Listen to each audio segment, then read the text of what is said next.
தகப்பன் ஓடி சென்று திரும்பி வந்த மகனை வேகமாக அழைத்து வந்தது காரணம் என்னன்னு சொல்லி இந்த வீடியோல நம்ம பார்க்கலாம். யூதர்களோட முறைமையின்படி கசாசா என்ற ஒரு முறைமை இருக்கும்.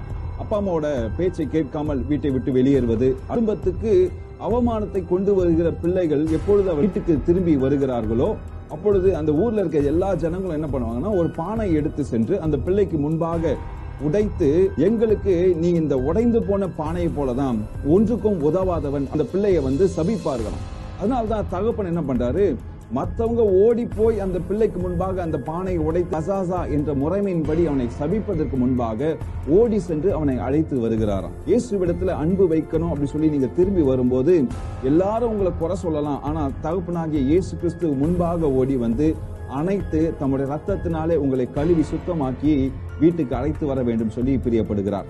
இதை நீங்க விசுவாசத்தீங்கன்னா ஆமென் போட்டுட்டு, இந்த மாதிரி பிரச்சனையில இருக்க உங்க ஃப்ரெண்டுக்கு இந்த வீடியோ ஷேர் பண்ணிட்டு, டெய்லி இந்த வீடியோ வேணா இப்ப பாக்குற நம்பர்ல மெசேஜ் அனுப்புங்க. தினமும் உங்களை வந்து சேரும். God bless you.